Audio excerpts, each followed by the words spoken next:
Това не е сцена от филма «Скорост».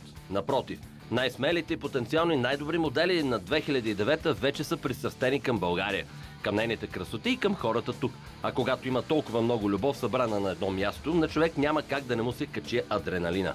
Hello, I'm Doris. I come from Taiwan. Took a no-go hupavo. Hi, my name is Brian and I'm from Nigeria. Сте се озеня за Българка.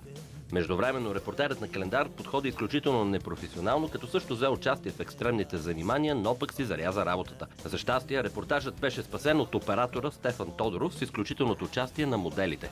Този път операторите стават репортери, а репортерите снимат. Конкурсът Best Model of the World ще се излъчи на 11 декември от 22 часа само по Нова телевизия. Освен в България, шансът да се насладят на всичката тази неземна хубост ще имат и милиони зрители по целия свят, от Мексико до Китай. Аз съм Инеса. Останете с Календар.